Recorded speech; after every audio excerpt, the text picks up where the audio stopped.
Buenas noches, buenos días, buenas tardes. Bienvenidos a nuestra tertulia de Descubriendo el siglo XXI, allá donde ustedes se encuentren y donde nos están sintonizando. Sabemos que hay un grupo fiel, fanático, fiel a nuestro programa, que todos los jueves a las 8 de la noche en punto se comunica con nosotros, y es el único día que pueden hacerlo, que son nuestros hermanos privados de libertad. Para ellos nuestro cariño más sincero y nuestro saludo en este día, en este último día del mes de noviembre, del 11º mes, del 9º mes para los romanos. El tiempo corre, y de la misma forma que el tiempo corre, también corre para su sentencia. Así que recuerden siempre, cuando vengan esos momentos de depresión, esos momentos de oscuridad, por muy larga que sea la noche, siempre amanece. Por muy grandes que sean los problemas, siempre encontraremos solución para ellos.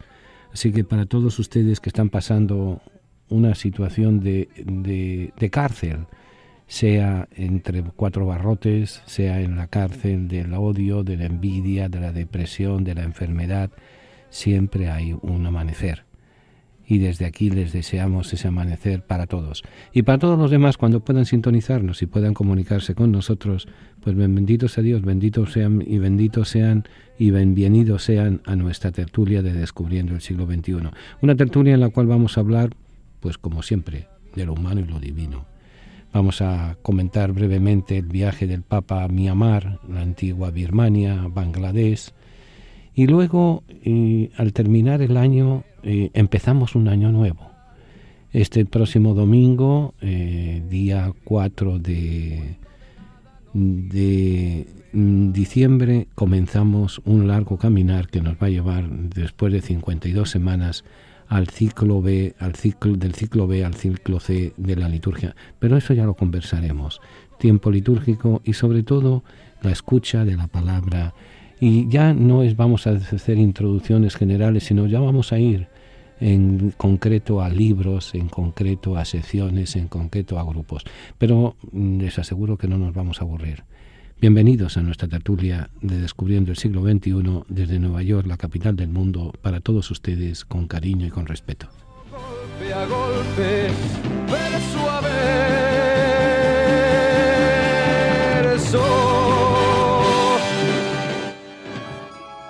Descubriendo el siglo XXI, en colaboración con la parroquia de San Columba, les invita a participar en los seminarios de formación bíblica y teológica. Se llevarán a cabo 2 veces al mes, los días sábados, entre 12 del mediodía y 4 de la tarde. Para mayor información, llamar al 212-244-4778, 244-4778, o visitar nuestra página www.descubriendoelsiglo21.com, donde encontrará más información. Es probable que usted haya oído hablar de Jerusalén, no digamos de Belén o de Cafarnaún, ciudades que guardan el recuerdo de la vida y la predicación de Jesús. Pero ¿sabe qué? También está Petra, la ciudad rosada en Jordania donde vivió San Pablo, o el Monte Nebo, desde donde Moisés contempla la tierra prometida y muere. ¿Sabe qué? Que le invito a que me acompañe a visitar estos lugares esparcidos por el mapa de la Tierra Santa. Voy a salir para allá entre el 18 de febrero y el 3 de marzo, o sea, para el año que viene. Voy a recorrer todos estos lugares. Va a ser una peregrinación especial, pero si quiere recibir más información, llame a mi oficina al 212-244-4778. Repito, llame a mi oficina al 212-244-4778 o escriba a P.O. Box 1170, New York, 118 para recibir más información. Repito, P.O. Box 1170 1170, Nueva York 118, y recibirá información de esta fascinante aventura de recorrer los caminos de la Biblia. Caminante no hay camino, se hace camino al andar. ¿Sabías qué significa la palabra cruz? ¿O la palabra Pascua? ¿O la palabra concilio? Pues bien, podrás encontrar las respuestas a estas preguntas y a 313 más en el libro ¿Sabías qué?, escrito por el padre Tomás del Valle. En dicho libro se recogen las preguntas e inquietudes que los oyentes del programa La Tertulia han ido haciendo en el programa a lo largo de los años. No deje de comprar este libro, que le ayudará en las dudas y reflexiones. Comprándolo ayuda para que la tertulia del siglo XXI siga manteniéndose en el aire. Para comprar o pedir, llame o escriba a nuestras oficinas, Descubriendo el siglo XXI 212-244-4778 o encárguelo por email radiosiglo21@aol.com. Creo con todo mi corazón y tengo fe que el Señor habrá de cumplir sus promesas.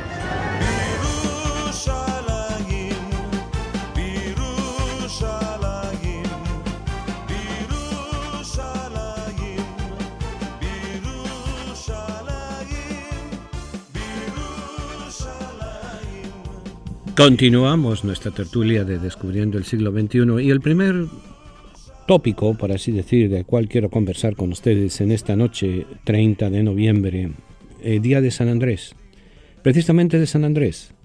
Andrés es una de las figuras más interesantes y más importantes en el calendario santoral cristiano.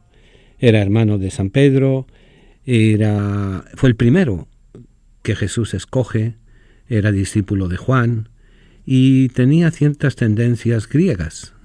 Se nos presenta aquí la herencia griega que había en la Galilea en el tiempo de Jesús. Hay que pensar, revolvernos en el tiempo, hacer un rewind, hablando un buen castellano en el tiempo. Recordemos que la Tierra Santa, lo que es la tierra de Israel, el pueblo santo, había tenido una serie de invasiones. La más cruel, si cabe, en algunos aspectos fue la invasión de los griegos, acaecida al partir de la muerte de Alejandro Magno. Alejandro Magno es uno de los grandes conquistadores de la antigüedad, tenía bajo su mando lo que hoy es en día Siria, Jordania, Israel, Irak, Kuwait, toda esa gran zona, hasta prácticamente la India, y Egipto incluido. Al morir sin hijos, sus generales se dividen el imperio, y la parte de Siria y reino de Judea le toca a los Antíocos, y ahí toda la historia de ellos está contenida en el libro de los Macabeos, todo lo que sufre el pueblo de Israel, las peleas, etcétera, etcétera, etcétera, pero que queda el remanente y queda ciudades incluso. Hay 10 ciudades en la zona que eran ciudades extranjeras, ciudades fundadas por los griegos o refundadas por los griegos y después por los romanos. Y, por ejemplo, Beishan, que queda cerca del lago de Tiberíades, era la capital de la Decápolis, de las 10 ciudades. Y parece que la influencia había llegado también a Tiberíades y había llegado a Betsaida. ¿Por qué digo que había llegado a Betsaida y Tiberíades? Porque Pedro y Andrés, que eran hermanos, eran de Betsaida, una pequeña aldea, una pequeña ciudad que queda a unos 8 kilómetros de Tiberíades. Hoy en día de Betsaida lo que quedan son ruinas, como de Cafarnaún quedan ruinas. De las ciudades del tiempo de Jesús, la única que tiene pues algo de vida y demás, y sigue siendo activa, es Tiberíades. Pero es una ciudad que era fundada por Herodes Agripas, y que es una ciudad romana, una ciudad a la cual nunca entró Jesús porque era una ciudad pagana. Se están descubriendo restos de Magdala, se están descubriendo restos de diversas pequeñas ciudades y pequeños pueblos. Pues bien, Betsaida es el lugar donde nace Andrés, trabaja con su hermano en Cafarnaún, conoce a Jesús, pero lo conoce antes de que Jesús pasara por el medio de su hermano y sus pescadores y sus redes y sus pescados y sus embelecos y demás. Él conoce a Jesús porque era discípulo de Juan. Este discipulado de Juan es el primer acercamiento a Jesús. Lo sigue. Su nombre, de hecho, es griego. Andrés viene del sustantivo andros. Andros, varón masculino, varón fuerte, varón saludable, varón con todos los derechos. Y va a destacarse en la predicación del Evangelio, va a ser la contraparte en Oriente de lo que es Pedro en Occidente. Es el patrón de la Iglesia Ortodoxa griega, de la Iglesia Ortodoxa rusa, es el patrón de la Gran Bretaña, de Inglaterra, y muere crucificado también.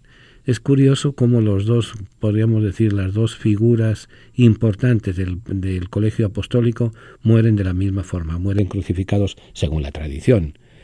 Según la tradición, Pedro es asesinado y le quieren dar el suplicio de la cruz, y él, según cuenta la leyenda, tiene que pide que sea crucificado patas arriba, y Andrés en forma de aspa, en forma de X, para que sufriera más y estuviera más tiempo vivo y demás.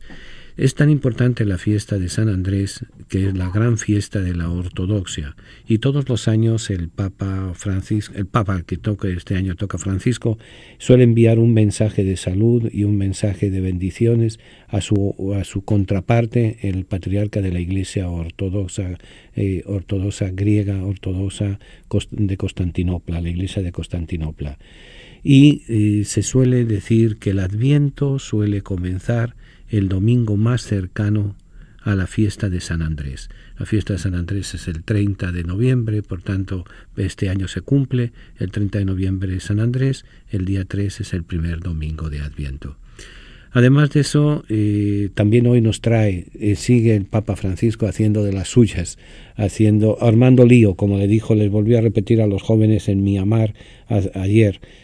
Hoy está aterrizando en Bangladesh, pero fíjense que este viaje del Papa Francisco es no solamente a las periferias, y podríamos entender, por así decir, que vaya a países cristianos, pobres, marginales y demás. No, se ha ido a países donde prácticamente no hay cristianos.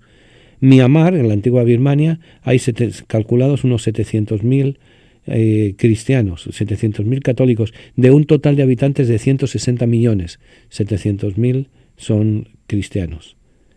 Y la religión mayoritaria en Birmania, en la antigua Birmania, en Myanmar, es el budismo. Y el budismo es religión de paz. Y el budismo y el cristianismo tienen muchas cosas en común. De hecho, vamos a oír ahorita un saludo y una presentación de ese diálogo que tuvo. De Myanmar ha volado y está en estos momentos en que estamos transmitiendo nuestro programa, está preparándose para la gran celebración del encuentro con los musulmanes. La mayoría de Bangladesh es también musulmana. O sea, budista, Myanmar, Bangladesh, musulmana. ¿Qué lección nos está dando? Nos está dando muchísimas lecciones. En primer lugar, que no le tiene miedo a que le puedan pegar un tiro o que le puedan poner una bomba debajo del carro. Eso es lo que menos le importa al Papa Francisco. Pero sobre todo lo que más le importa es el diálogo y el respeto con otras creencias, con otras formas de acercarse a Dios. Y eso nos da ejemplo, y entre muchas cosas, se ha convertido un poco en la voz de los sin voz. Es verdad que en Birmania, en Myanmar, no ha podido denunciar abiertamente la masacre que se está cometiendo, el holocausto que se está cometiendo contra los rojillas, un grupo étnico, uno de los 160 y pico grupos étnicos que hay en Myanmar. No ha podido pronunciar su nombre y salir en defensa de ellos, pero a buen entendedor pocas palabras. Él ha sabido ir, ser testigo y llevar el diálogo en Myanmar con los budistas, que lo vamos a oír, en Bangladesh con los musulmanes, que espero que la semana que viene podamos conversar. Pero vamos a oír las palabras que el Papa pronunció y cómo se puso en diálogo con los budistas en Birmania. Budistas y católicos, reafirmemos el compromiso de paz en Myanmar y el mundo. En la Pagoda de la Paz Mundial, uno de los templos budistas más venerados de Asia Oriental, el encuentro del Papa Francisco con el Supremo Consejo de los Monjes Budistas Sangha Mahanayaka. Il nostro incontro è un'importante occasione per rinnovare e rafforzare i legami di amicizia e rispetto tra buddisti e cattolici. Ocasión importante para renovar y reforzar los lazos de amistad y de respeto que unen a los budistas y a los católicos, y oportunidad para reafirmar nuestro compromiso por la paz, el respeto de la dignidad humana y la justicia para todos los hombres y mujeres, no solo en Myanmar, sino también en todo el mundo. Las personas necesitan que los los líderes religiosos den este testimonio común, dijo el Papa. Pues cuando hablamos con una sola voz, afirmando el valor perenne de la justicia, de la paz y de la dignidad fundamental de todo ser humano, ofrecemos una palabra de esperanza. Ayudamos a los budistas, a los católicos y a todos a luchar por alcanzar una mayor armonía en sus comunidades. El obispo de Roma destacó también su aprecio por las tradiciones religiosas del budismo y el testimonio de muchos monjes y monjas, así como de la gente de Myanmar en los valores de tolerancia, respeto por la vida, espiritualidad atenta al medio ambiente, valores esenciales para el desarrollo integral de la sociedad, empezando por la familia, la unidad más pequeña pero más esencial. Si bien en todas las épocas la humanidad ha experimentado injusticias y conflictos, el apremiante aliento del Papa se hizo presente ante los desafíos del momento actual. Las heridas causadas por los conflictos, la pobreza y la opresión persisten y crean nuevas divisiones, dijo, y añadió, aunque la sociedad haya alcanzado un gran progreso tecnológico y las personas en el mundo sean cada vez más conscientes de que comparten la misma naturaleza humana y el mismo destino. Frente a estos desafíos, jamás debemos resignarnos. Sobre las bases de nuestras respectivas tradiciones espirituales, sabemos que existe un camino que nos permite avanzar, que lleva a la curación, a la mutua comprensión y al respeto. Un camino basado en la compasión y en el amor. No es prerrogativa solo de los líderes religiosos ni competencia exclusiva del Estado, aunque sí tienen la responsabilidad de que se escuche la voz de todos, señaló el Papa, animando a la sociedad en su conjunto a compartir la tarea de superar conflictos e injusticias, y en especial el trabajo de la Conferencia de Paz de Panglong. Una vez más, el Papa Francisco reiteró la disponibilidad de la Iglesia Católica para colaborar en el impulso de la promoción de la justicia y de la paz en Myanmar, como el reciente encuentro organizado por la Conferencia Episcopal. En nombre de mis hermanos y hermanas católicos, expreso nuestra disponibilidad para seguir caminando con vosotros y sembrar semillas de paz y de curación, de compasión y de esperanza en esta tierra, dijo el Papa Francisco, y luego añadió: os doy las gracias nuevamente por haberme invitado a estar hoy aquí con vosotros. Invoco sobre todos la bendición divina de la alegría y de la paz. La palabra tertulia significa encuentro de amigos que conversan sobre las cosas de la vida, alegrías, penas, esperanzas, tristezas, de todo aquello que nos hace más humanos, porque nada humano le es ajeno al creyente. La tertulia del siglo XXI es eso, un encuentro que llevamos a cabo desde la ciudad de Nueva York, la capital del mundo. Queremos que cada persona que nos escuche se siente en familia, en grupo, en amistad. Conéctate con nosotros. Para mayor información, favor de comunicarse con las oficinas de Descubriendo el Siglo XXI. Apartado de correos 1170 Nueva York 118 o a nuestro teléfono 212-244-4778. Estamos para servirles y para ayudarles. Y desde la tertulia vamos a seguir compartiendo alegrías y esperanzas, penas y tristezas, porque nada humano nos es ajeno.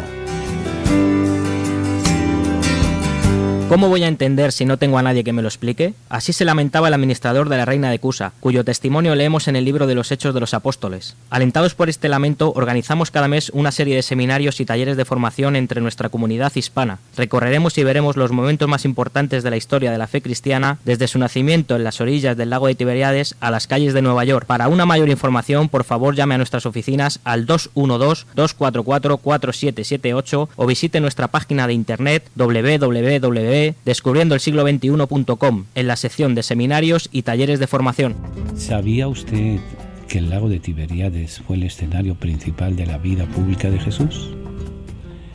Pero en aquella época se llamaba Ian Kinneret. Este nombre proviene de la palabra hebrea kinor, que significa lira, instrumento musical de formato oval. La forma del lago les recordaba a las personas un kinor, una lira, y las brisas refrescantes les recordaban el agradable sonido del kinor. De ahí es donde nace la palabra Kineret, y de Kineret nace la palabra Genesaret. En las orillas de este lago vamos a dormir varias noches durante nuestro viaje a Tierra Santa, el cual lo vamos a llevar a cabo entre el 18 de febrero y el 3 de marzo de 2018. Vamos a visitar los lugares donde la Biblia se hizo realidad: Jerusalén, Belén, Cafarnaún, Amán, Gerasa, Petra, Jericó. Únete a nosotros, al Padre Tomás del Valle, a los oyentes de la tertulia, en esta experiencia de fe, de historia, de alegría. ¿Saben qué? Vamos a recorrer la tierra de la Biblia.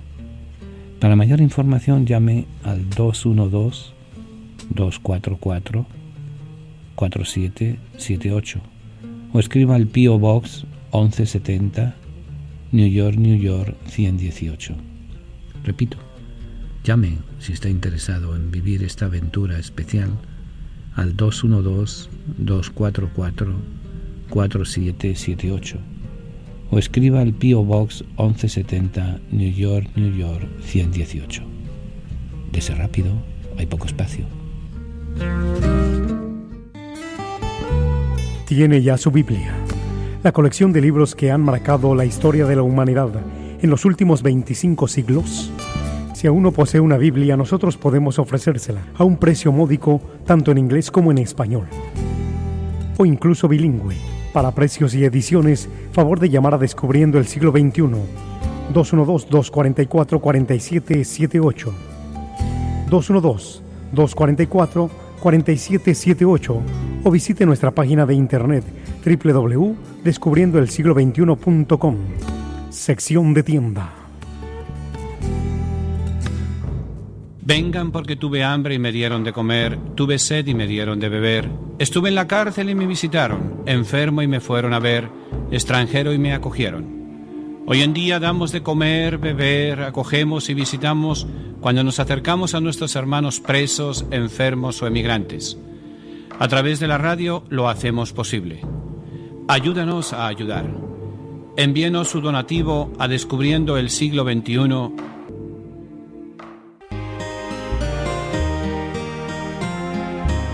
Continuamos nuestra tertulia de Descubriendo el Siglo XXI y quiero recordarles varias cosas. En primer lugar, que la fiesta de San Andrés es muy bonita, muy interesante, muy todo lo que queramos, pero ya se acabó.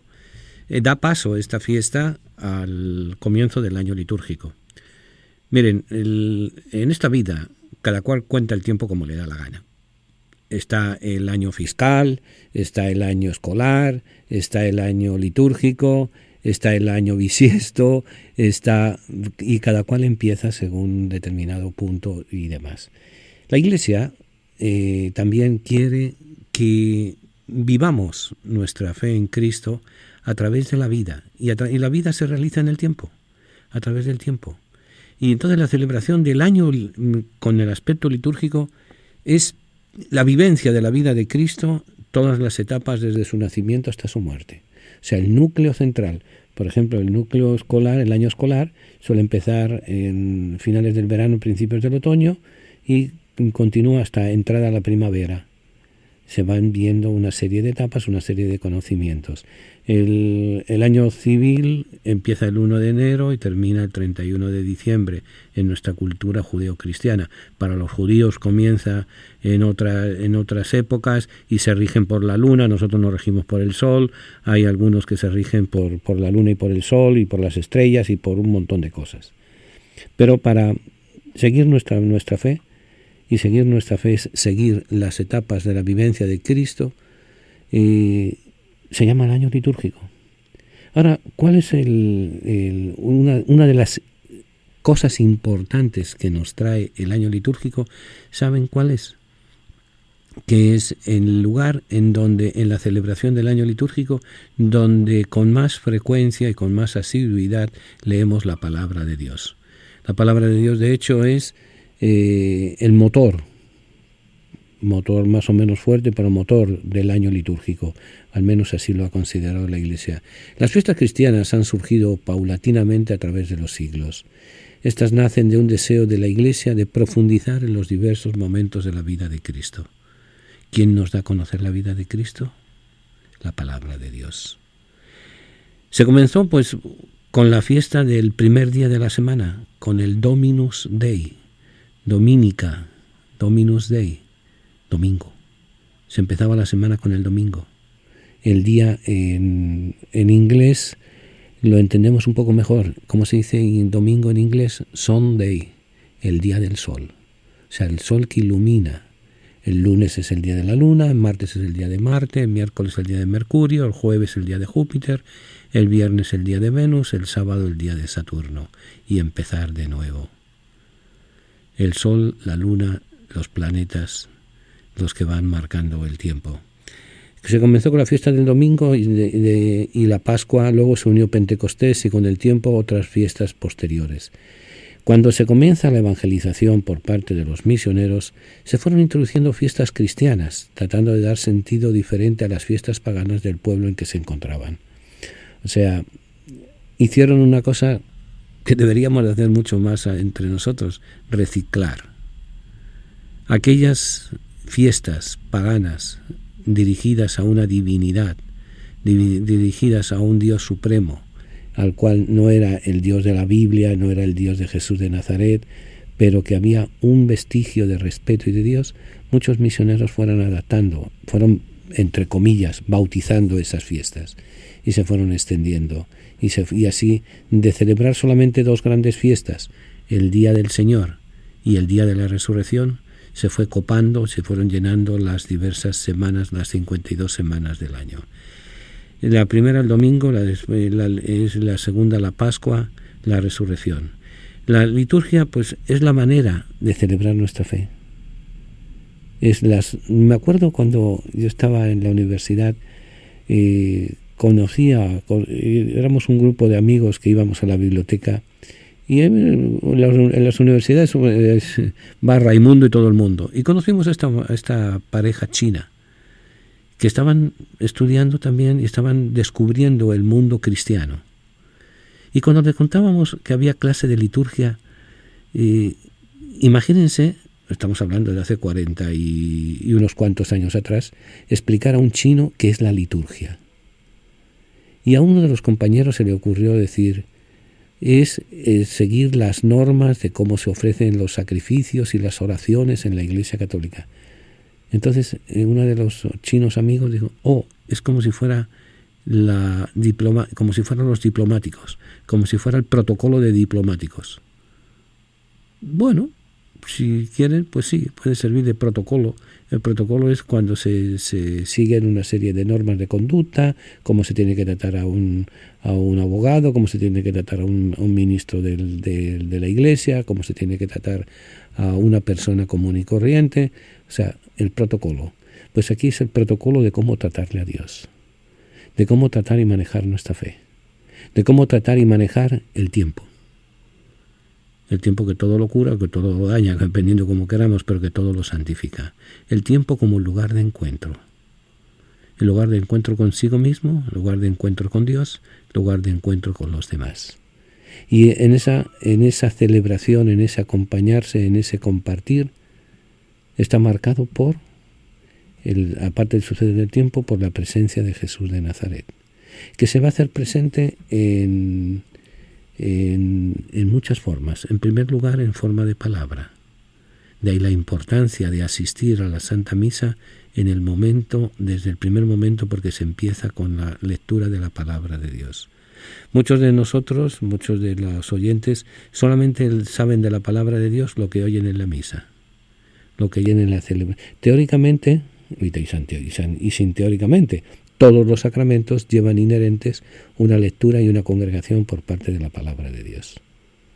Entonces la Iglesia quiere santificar el tiempo desde la escucha de la palabra. Cada año va a tener una serie de etapas, una serie de cosas, desde la escucha de la palabra y la respuesta a esa palabra. Desde la escucha de la palabra y desde la respuesta al hermano que está cerca y la presentación del tiempo, de lo más importante que tenemos, que es nuestro tiempo. Cada celebración tiene un triple significado. Un significado de recuerdo. Todo acontecimiento importante debe ser recordado. Por ejemplo, el aniversario del nacimiento de Jesús, el aniversario de la resurrección de Jesús, el aniversario del nacimiento de María, el aniversario del martirio de San Pedro, por citar algunos. Todo acontecimiento importante, recordemos que vivimos una fe que hemos recibido y que transmitimos. Cuando le preguntaron a Jesús en una ocasión cuál era el primer mandamiento, ¿qué fue lo que dijo? Recuerda, Israel, recuerda. Por tanto, nuestra fe es una fe de recuerdo, es una fe que nos hace revivir. Pero a la vez de ser una fe de recuerdo y una celebración del recuerdo, es una celebración que significa presencia. ¿Quién es el centro de todas las celebraciones litúrgicas? Cristo resucitado. Aunque, digamos, estamos rezando a San Juan Bautista, sí, de acuerdo, pero en el fondo aquí está presente el centro de toda la celebración es Cristo resucitado. Es que es la fiesta de San Pedro y San Pablo, sí, pero Pedro y Pablo están supeditados al testimonio de Cristo, a la presencia de Cristo. Cristo que se hace presente en todas las celebraciones y concede gracias espirituales a todos aquellos que participan en ellas, de acuerdo a la finalidad última de la Iglesia, que es salvar a todos los hombres de todos los tiempos. La finalidad de la Iglesia no es construir edificios, no es tener escuelas, no es tener hospitales, no es dar opiniones, es ayudar a las personas, a los seres humanos, al conocimiento de la verdad, al conocimiento de Cristo y ayudarles a vivir su fe. Las otras cosas pueden que sirvan, pero son secundarias. Una iglesia cuya finalidad sea simplemente acumular, simplemente construir, simplemente no ha entendido el mensaje del Evangelio. Y el mensaje del Evangelio es muy claro: ser presente, estar presente en las alegrías y en las esperanzas, en las penas y en las tristezas de la humanidad, porque nada humano le debe de ser ajeno al creyente. Nos lo recordó la Constitución sobre la Iglesia en el mundo actual en 1965, la Iglesia. Recuerdo, presencia, pero también espera. Toda celebración litúrgica, toda celebración de un sacramento, es una celebración de anuncio profético de la esperanza del establecimiento del reino de Cristo en la tierra y de un día llegar a la patria celestial. O sea, ¿por qué participamos? Y el tiempo más significativo, el tiempo litúrgico que veremos más adelante, es precisamente el tiempo de Adviento, el tiempo que vamos a empezar en estos días, el tiempo de la esperanza, el tiempo del caminar, el tiempo de vamos con una meta. Cuando Gengis Khan se tiró desde las llanuras de Mongolia hacia el sur de la China, iba con la esperanza de conquistar el mundo.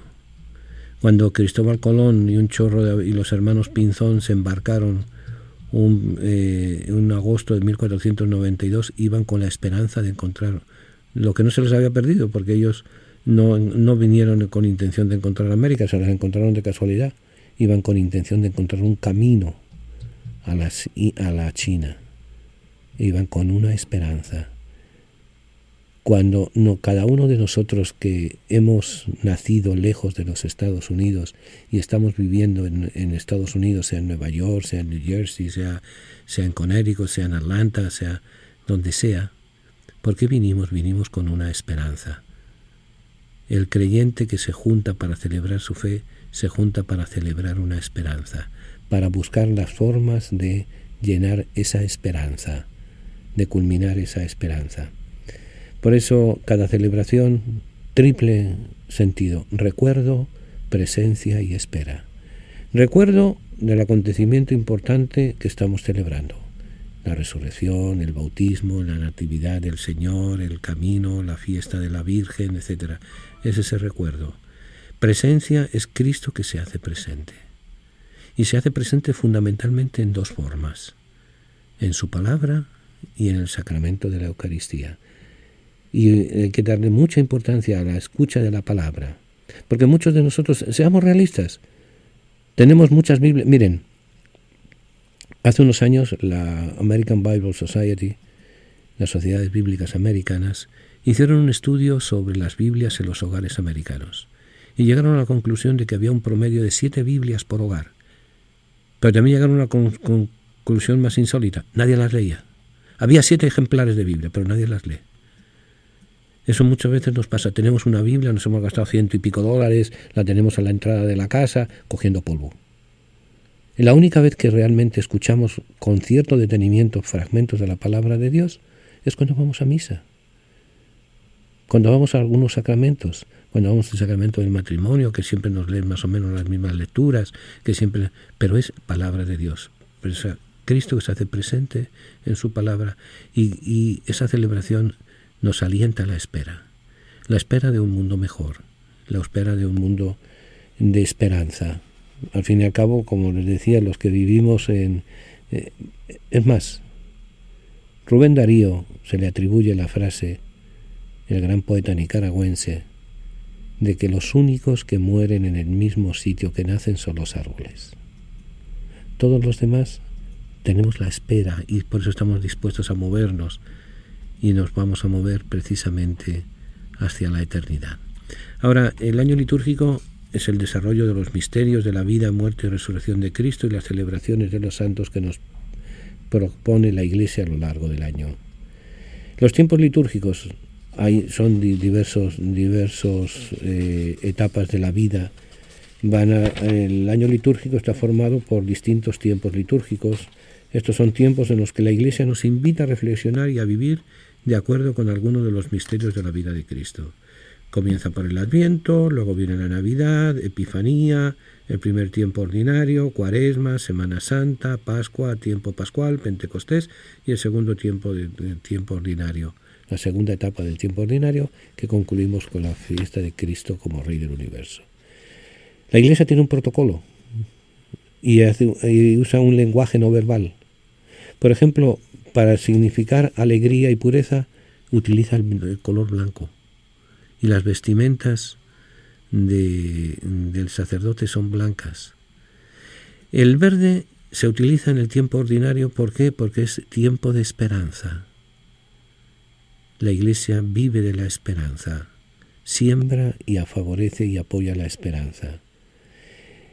Cuando hay luto y penitencia, se mitiga esa esperanza, pero no se pierde, y tenemos el color morado. El color rojo es el color del fuego, el color de la vida. Y entonces las fiestas del Espíritu Santo, las fiestas de los mártires, son de color rojo. El tiempo, ¿cómo lo dividimos? La primera etapa, que la vamos a empezar este domingo, para los que están escuchándonos hoy jueves, este domingo 4 de diciembre, 4 de diciembre, desde la víspera del sábado hasta el domingo, entre el 3 y el 4, vamos a estar celebrando empezar el Adviento. Adviento es una fiesta, podría decir, robada al mundo romano. El Adventus era una ceremonia y era un momento en el cual, cuando llegaba un general victorioso o un emperador a Roma, se limpiaban las calles, se hacían grandes paradas, porque Adventus venía, era la llegada del héroe, la llegada del conquistador, la llegada del general vencedor, la llegada de las tropas vencedoras, era el Adventus. Entonces la Iglesia nos prepara para la venida de ese vencedor nuestro, que es Cristo resucitado en la Navidad. Y durante 4 domingos, prácticamente se ha quedado reducido a eso, a 4 domingos, nos va a estar cantando la esperanza. Y las 3 grandes figuras del tiempo de Adviento van a ser Juan el Bautista, preparemos el camino del Señor, que a su vez repite el grito de Isaías, preparen el camino del Señor. Y la figura que va a significar la preparación de la venida del Señor va a ser María. Y por eso vamos a tener 2 grandes celebraciones en el tiempo de Adviento. Una criolla, vamos a llamarla así, y otra universal. La criolla es María bajo la advocación de la Madre de Guadalupe, y la otra María Inmaculada. Desde 1854, el 8 de diciembre, es el aniversario de del dogma de la Inmaculada Concepción, en que se empieza a adorar a la Virgen. Adviento, tiempo de esperanza, corto, 4 domingos. Y nos va a proyectar a la esperanza de la Natividad y a la esperanza del encuentro definitivo con Cristo, del encuentro definitivo al final de nuestra existencia. Nos lo recuerda muy claramente la liturgia de difuntos. En el prefacio primero, nuestra vida no termina, se transforma, y al deshacerse nuestra morada terrenal, adquirimos una mansión eterna en el cielo. Al terminar el Adviento comienza un corto tiempo, la Natividad. La Natividad que va desde el 25 de diciembre y nos recuerda cuando Dios vino a este mundo para salvarnos. Pascua de Natividad. Pascua es el paso de. Quizás si decimos Pascua en inglés, quizás lo entendamos mejor. Pascua es Passover, el caminar a través de. Cristo camina a través de la eternidad y se hace presente en una forma muy sencilla, en forma de niño. El encuentro con Dios en el rostro de un niño. ¿Queremos cosa más simple que eso? ¿Para ver cosa más enternecedora que eso? Navidad va a estar marcado por una serie de recuerdos. El nacimiento de Jesús, María, Madre de Dios, Sagrada Familia y finalmente la adoración de los magos. Van a ser los grandes momentos de esta etapa de Navidad. En la Epifanía, que es el 6 de enero, nos recuerda la manifestación pública de Dios a todos los hombres. Navidad podríamos decir una manifestación íntima, de familia, a María, a José, a los pastores, símbolo de la humildad del pueblo sencillo, del pueblo común y corriente como usted y como yo. La gran manifestación a la humanidad entera, la Epifanía. La palabra Epifanía viene del verbo epifanomai, manifestación a la humanidad. Significada por los 3 reyes magos, los famosos Three Wise Men, en inglés casi que suena mejor, los 3 hombres sabios, que siempre se ha querido identificar con Melchor, Gaspar y Baltasar. Déjenme decirles, los nombres pues no sabemos. Fue Beda el Venerable en el siglo XI, creo que fue en el 9 o en el 11, pero casi 10 siglos después, el que dijo, eran 3, se llamaban Melchor, Gaspar y Baltasar, y punto, y no hay más discusión. Porque nunca hemos sabido, el Evangelio no nos habla de ellos, el Evangelio no nos cuenta nada más que hubo unos sabios llegados de Oriente. Si eran 3, se deduce que eran 3 por los dones, etcétera, pero eso ya es harina de otro costal que ya hablaremos en su momento cuando hablemos de las fiestas de Navidad. Navidad es el paso de Dios, Epifanía es la manifestación grande. Y luego, entre el bautizo de Jesús, que queda por concluido el tiempo de Navidad, hasta que comienza la Cuaresma, hay un pequeño tiempo ordinario que, dependiendo cuando coincida la Cuaresma, así es más largo o más corto. Pero ahí está. La Cuaresma comienza con el miércoles de ceniza y se prolonga durante los 40 días anteriores al Triduo Pascual. Es tiempo de preparación para la Pascua, paso del Señor, es un tiempo de oración, penitencia y ayuno, es tiempo para la conversión del corazón. 3 elementos importantes tiene la Cuaresma: la oración, la llamada a la conversión y la escucha de Dios a través, sobre todo, de su palabra. Pero ahora digo yo, si la palabra es tan importante, ¿conocemos la palabra? ¿Conocemos la palabra de Dios?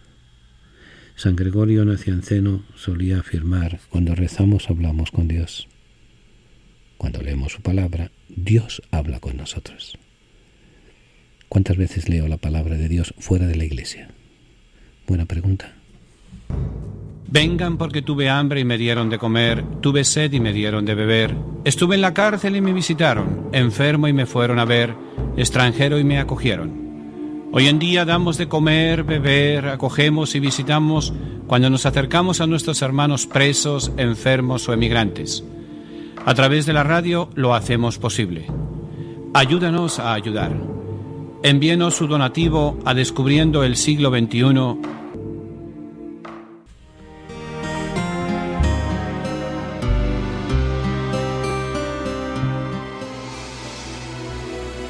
Siempre tenemos necesidad de contemplar el misterio de la misericordia. Es fuente de alegría, de serenidad y de paz. Es condición para nuestra salvación. Misericordia es la palabra que revela el misterio de la Santísima Trinidad. Misericordia es el acto último y supremo con el cual Dios viene a nuestro encuentro. Misericordia es la ley fundamental que habita en el corazón de cada persona cuando mira con ojos sinceros al hermano que encuentra en el camino de la vida. Misericordia es la vida que une a Dios y el hombre porque abre el corazón a la esperanza de ser amados para siempre, no obstante el límite de nuestro pecado. Con estas palabras el Papa Francisco convoca a toda la Iglesia con la misericordia del Padre. Viviremos y sentiremos en la Iglesia el amor del Padre, la fraternidad del Hijo, la santidad del Espíritu Santo. Únete a la familia de Descubriendo el siglo XXI para celebrar la gracia del Señor. Para mayor información, favor de comunicarse con las oficinas de Descubriendo el siglo XXI, al apartado de correos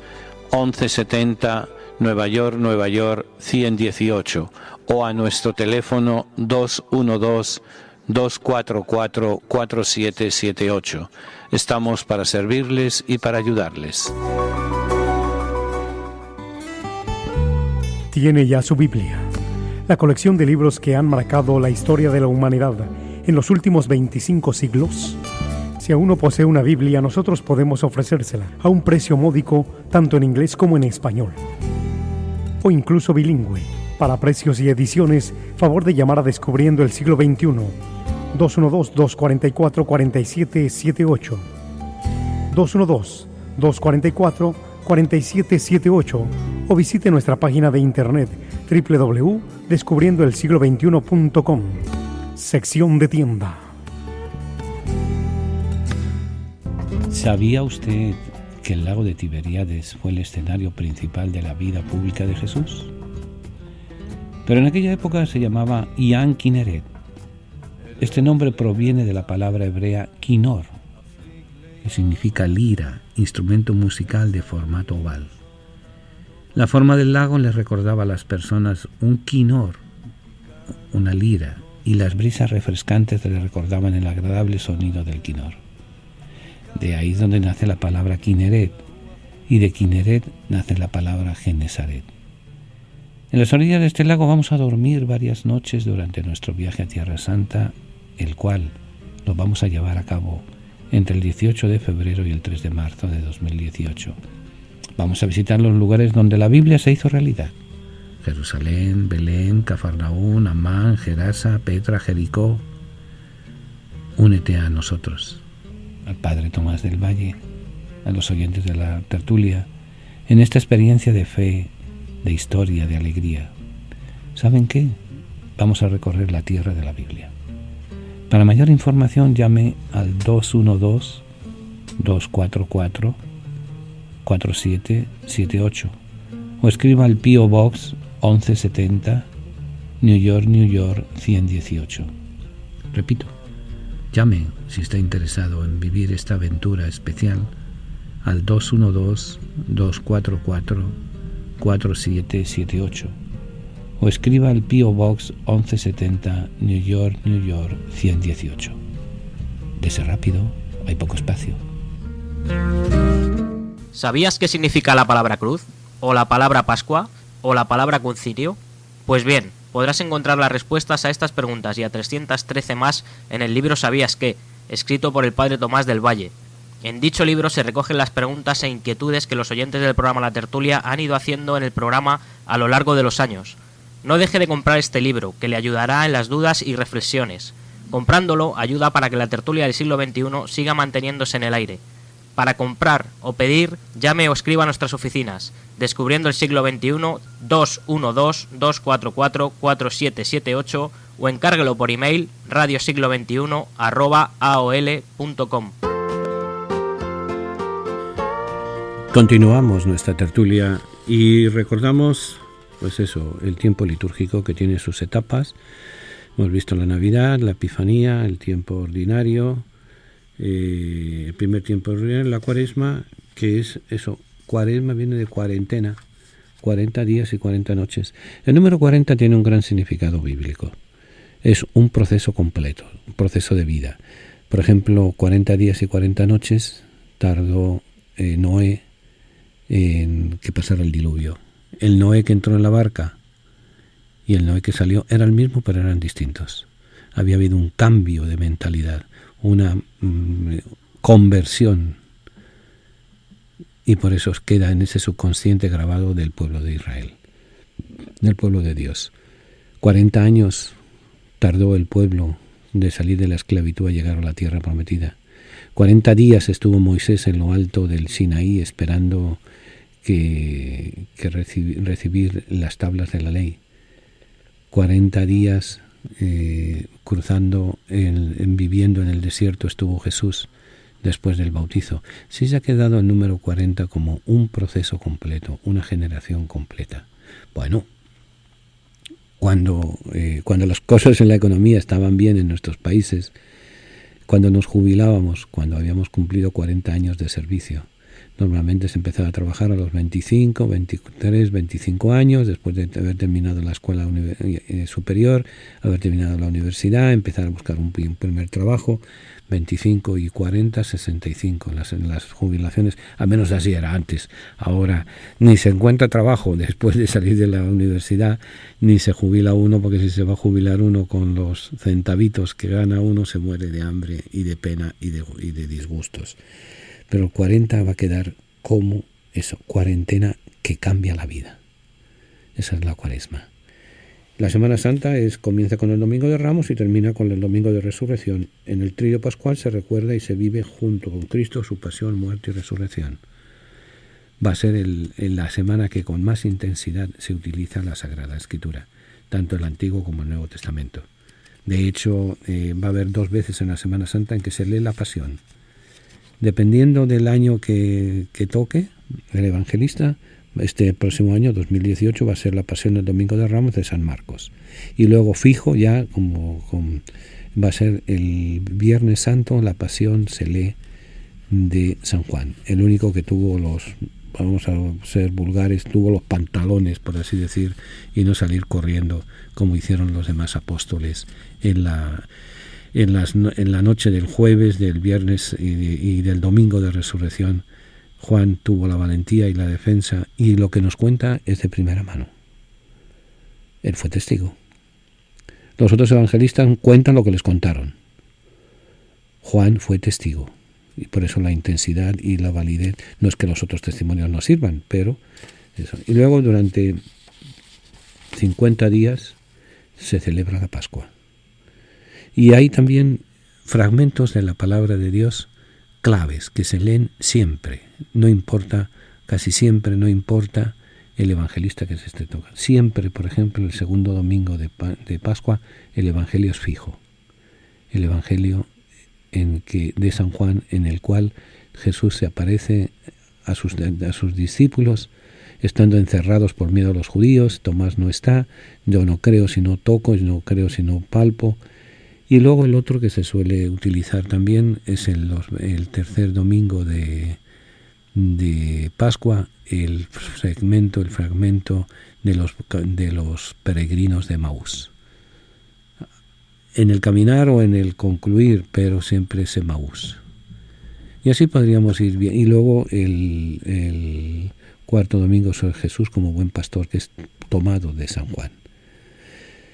Cambia completamente la lectura de la palabra de Dios en el tiempo pascual. Y la primera lectura durante todo el tiempo va a ser de los Hechos de los Apóstoles. ¿Por qué los Hechos de los Apóstoles? Porque los Hechos de los Apóstoles, el libro de los Hechos, nos cuenta el nacimiento de la primera y desarrollo de la primera comunidad, con 2 figuras sobre las cuales principales. Pedro en el mundo judío, Pablo en el mundo grecorromano.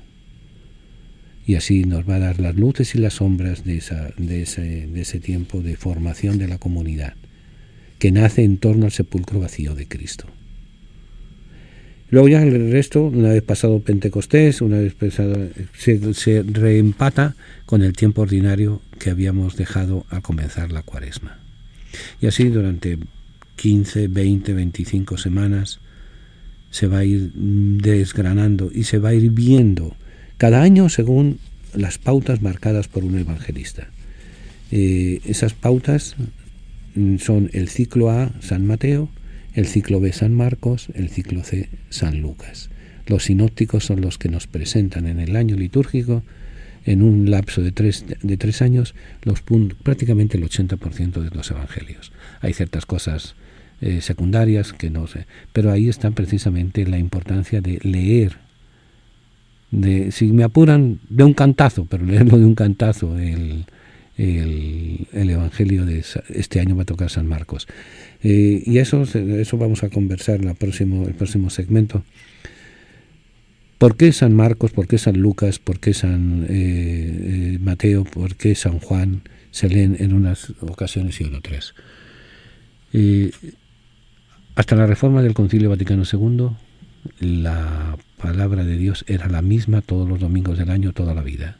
A partir del Concilio Vaticano II, que una de las cosas que se renuevan es precisamente la Sagrada Liturgia, se pide que se haya un periodo en el cual se vea la palabra de Dios en sus puntos más importantes. Entonces he tomado todo esto de la liturgia mozárabe. Entonces se crea una comisión y en un periodo de 3 años, el año A se lee San Mateo, el año B San Marcos, el año C San Lucas. San Juan se usa de relleno para completar la visión tridimensional del Evangelio. Interesante, ¿verdad? Te voy a contar lo del Evangelio después.